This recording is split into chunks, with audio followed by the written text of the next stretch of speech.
नमस्कार दोस्तों, पिछले वीडियो में हम बात किए थे कि हमारे देश के हजारों साइंटिस्ट वो चंद्रयान 3 को सक्सेसफुली लॉन्च करने के बाद उसको अर्थ के ऑर्बिट में पहुंचा दिए और वहां से अभी 3 बार बूस्ट भी हो चुका है।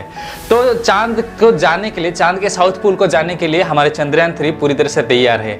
बाकी रह गया है चंद्रयान 3 वो सक्सेसफुली लैंडिंग करेगा साउथ पोल पर, और साउथ पोल पर लैंडिंग करने के बाद वहां पे चीजों को खोज करेगा।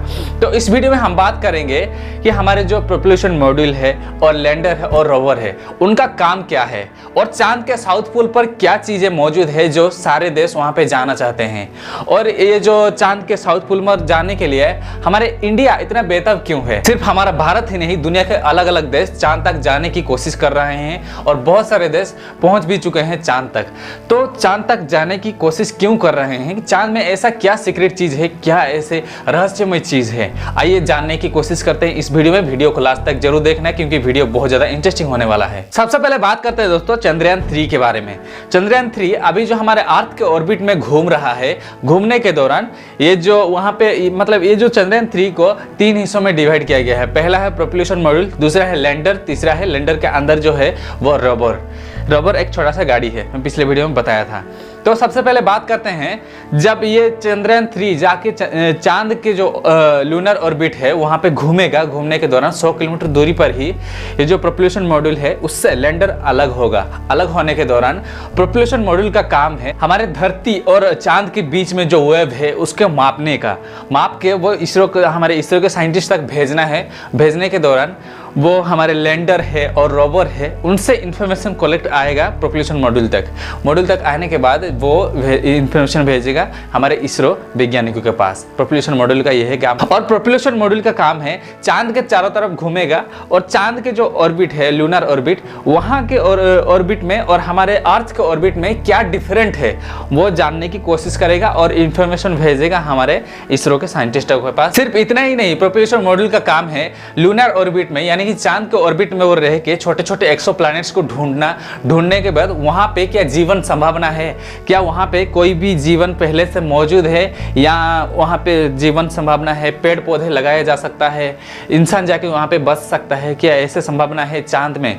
तो अगर संभावना है तो अगर भविष्य में कोई भी अगर दिक्कत आता है हमारे पृथ्वी के ऊपर तो इंसान जाके चांद में रह सकता है, चांद में वो बच सकता है। तो ऐसे संभावना ढूंढने के लिए प्रोपल्शन मॉड्यूल का प्रोपल्शन मॉड्यूल का काम है। चंद्रयान 3 के लैंडर का काम है वो सबसे पहले चांद की सतह पर उतरने के बाद आयन और इलेक्ट्रॉन या जिसको प्लाज्मा कहा जाता है उसको समय के साथ मापना है, उसके घनत्व को मापना। मापने के बाद उसमें क्या परिवर्तन आता है, हमारे अर्थ के और मून के इन दोनों में क्या परिवर्तन है, क्या डिफरेंट है, उसको मापने के बाद उसका इंफॉर्मेशन, उसका जानकारी हमारे इसरो के पास भेजना। और चांद के साउथ पोल में उतरने के बाद वहां के सतह के तापमान यानी कि वहां पे जो कितना गर्म है या ठंडा है, मैं आपको बोल रहा था -12 डिग्री सेल्सियस चांद के साउथ पोल पर, तो वहां के तापमानों को मापने के बाद वो इसरो के पास भेजेगा। और उसके बाद ये जो लैंडर जहां पे लैंडिंग किया होगा वहां पे पास्ट में भूकंप हुआ है कि नहीं, पास्ट में चांद के ऊपर भूकंप होता है कि नहीं, और जहां पे लैंडर उतरा है वहां पे भूकंप हुआ है कि नहीं और होने वाला है कि नहीं फ्यूचर में, उसका जानकारी हमारे इसरो के पास भेजेगा। और वहां के मिट्टी को जो लैंडर में जो कैमरा लगा है, कैमरा के द्वारा वहां के मिट्टी को फोटो खींच के भेजेगा, वहां के जो पत्थर है पत्थर वगैरह को फोटो खींच के भेजेगा और उसको टेस्ट करेगा। टेस्ट करने के बाद क्या यहाँ पे इंसान रहने का लायक है चांद, तो वो सब टेस्ट करके भेजने के बाद और चंद्रमा की गति को समझने की कोशिश करेगा लैंडर। समझने के बाद वो इंफॉर्मेशन भेजेगा इसरो साइंटिस्ट के पास। गति मतलब क्या है, हम जैसे पृथ्वी में है, पृथ्वी में एक जगह पे खड़े हैं तो हमें लगता है कि सूरज पृथ्वी की तरफ पृथ्वी के चारों तरफ घूम रहा है, लेकिन हकीकत यह है कि पृथ्वी अपने कक्षा में ही सूरज के चारों तरफ घूम रहा है, ये हकीकत है। लेकिन हमें पता नहीं चल रहा है क्योंकि हमारे पृथ्वी बहुत बड़ा है। तो उसी गति को जहां पे लैंडर लैंड किया होगा, लैंड करने के बाद वो चंद्रमा की गति को समझने की कोशिश करेगा और वो इंफॉर्मेशन भेजेगा हमारे इसरो साइंटिस्ट के पास। लैंडर का सबसे बड़ा काम है दोस्तों, लैंडर चांद के सतह पर सक्सेसफुली उतरना, सॉफ्ट लैंडिंग करना। पिछली बार हार्ड लैंडिंग कर दिया था 2019 में चंद्रयान 2 के तहत, तो इस बार सॉफ्ट लैंडिंग करना। और सॉफ्ट लैंडिंग करने के बाद साउथ पोल पर जो उसके अंदर जो रोवर है, प्रज्ञान रोवर का नाम है प्रज्ञान, वो सक्सेसफुली चांद के सतह पर उतरेगा। उतरने के बाद जहाँ पे लैंडर होगा उसके चारों तरफ घूमने के दौरान जो 100 किलोमीटर 200 किलोमीटर दायरे पे घूमेगा रोवर, घूमने के बाद वो इंफॉर्मेशन कलेक्ट करेगा, चीज़ों को इकट्ठा करेगा। इकट्ठा करने के बाद ये जो रोवर है उसके अंदर एक टेक्नोलॉजी सेट किया गया है, लेजर ब्रेकडाउन स्पेक्ट्रोस्कोप। रोवर प्रज्ञान में जो लेजर ब्रेकडाउन स्पेक्ट्रोस्कोप जो टेक्नोलॉजी लगा है और कैमरा वगैरह लगा है, सेंसर कैमरा, वो सब अच्छी तरह से चांद के सतह पर उतरने के बाद केमिकल एलिमेंट्स यानी कि रासायनिक तत्वों को अच्छी तरह से बारीकी से लेके टेस्ट करेगा। टेस्ट करने के बाद रोवर भेजेगा लैंडर को, लैंडर भेजेगा हमारे पॉपुलेशन मॉड्यूल को, और पॉपुलेशन मॉड्यूल वो भेजेगा इसरो साइंटिस्ट के पास। केमिकल एलिमेंट्स मतलब हमारे धरती पर 118 प्रकार का केमिकल एलिमेंट्स पाया जाता है। गोल्ड, सिल्वर, आयरन और एल्यूमिनियम और हाइड्रोजन, नाइट्रोजन, फास्फोरस और जितने सारे केमिकल एलिमेंट्स है 118 प्रकार का, सभी में जो सभी एलिमेंट्स क्या चांद में पाया जाता है, ये जो रोवर है प्रज्ञान वो जाके वहाँ पे टेस्ट करेगा। टेस्ट करने के बाद वो इंफॉर्मेशन देगा हमारे इसरो साइंटिस्ट को। और खनिज द्रव्य, कोयला और लोहा तो एक केमिकल एलिमेंट्स है, मैं आपको बताया। और जैसे हमारे यहाँ पे टाइल्स वगैरह जो बनता है, जैसे मार्बल टाइल्स, वो सब क्या वहाँ पे मौजूद है। और क्या साउथ पोल पे पेड़ लगाया जा सकता है, वो सब कुछ टेस्ट करके, मतलब हमारे धरती का जो एटमॉस्फेयर है वहाँ का एटमॉस्फेयर वैसा है या वहाँ से फ्यूचर में हो सकता है या पास्ट में था वैसे। जैसे कि मैं आपको बता दूँ, ये जो हमारा धरती हम इंसान से पहले डायनासोर वगैरह रहा करते थे 10 करोड़ साल पहले, तो वहाँ पे क्या वैसे था। उसी को टेस्ट करने के बाद हमारे इसरो साइंटिस्ट फ्यूचर में सोचे हैं कि गगनयान को भेजेंगे। गगनयान, उसमें हमारे इंसान जाएंगे, भारत के साइंटिस्ट और भारत के कुछ लोग जाएंगे चांद के साउथ पोल पर, जाके वहाँ पे कुछ दिन रह के वापस वो आएंगे। इसरो का प्लान है, हमारे भारत का प्लान है। अब दोस्तों जानने की कोशिश करते हैं कि चांद के साउथ पोल पर और चांद में ऐसा क्या है जो हमारे साइंटिस्ट जाने की कोशिश कर रहे हैं और हमारे दुनिया के जितने पावरफुल देश है वो सब जाने की कोशिश कर रहे हैं। क्यों चांद में जाने की कोशिश कर रहे हैं, चांद में ऐसा क्या है, मैं आपको बता दूं।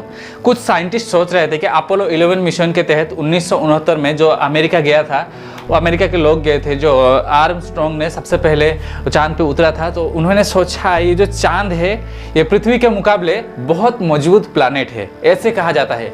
लेकिन ऐसा बिल्कुल नहीं है।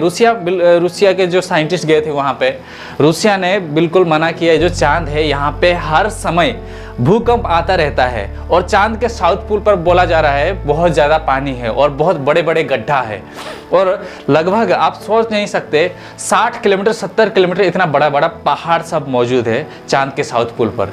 तो इसीलिए चांद के जो साउथ पोल है और जो चांद का डायरेक्शन है ना, वो उसका चांद का आधा हिस्सा ही सूरज की तरफ दिखता है। लेकिन हमारा पृथ्वी घूमता है सूरज के चारों तरफ, पृथ्वी के लगभग 95% जो हिस्सा है वो चांद में दिखता है, मतलब सूरज का रोशनी गिरता है। नासा के साइंटिस्ट कह रहे थे कि आप कोई भी देश चांद में मत जाइए, क्योंकि चांद बहुत जल्दी ब्लास्ट करने वाला है, ये जो प्लैनेट है चांद वो रहने वाला नहीं है।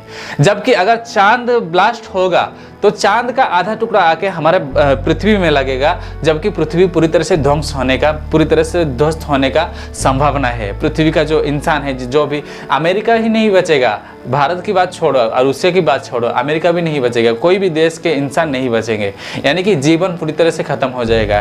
क्योंकि हमारे जो धरती है, धरती के पास में ही ये जो एक छोटा सा ग्रह है उसको चांद बोलते हैं। सिर्फ इतना ही नहीं, नासा के साइंटिस्ट बोल रहे थे कि कोई भी देश इसीलिए मत जाइए क्योंकि वहां पे एलियंस आके रहते हैं। एलियंस का घर, चांद के जो साउथ पोल है, साउथ पोल पर एलियंस का घर मौजूद है।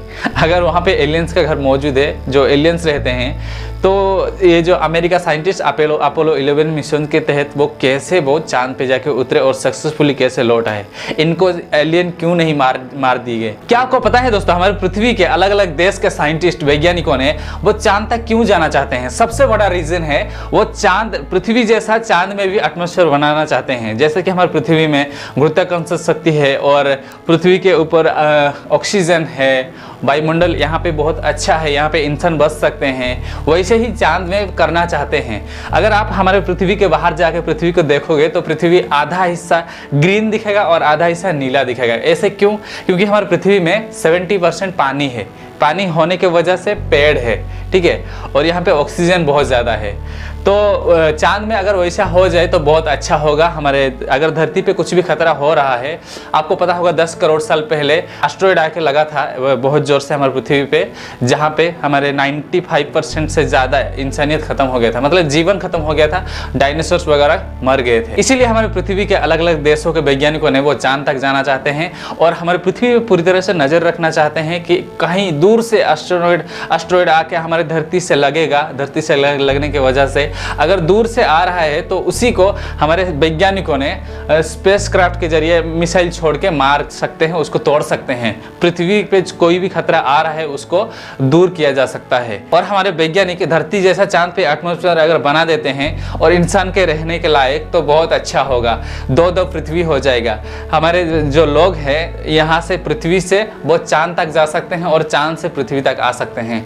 भले ही ये बहुत ज़्यादा रिस्की है, बहुत ज़्यादा खतरा है, लेकिन इंसान रहने वाले जो ग्रह होगा वो 2 हो जाएगा, एक पृथ्वी होगा और एक चांद हो जाएगा।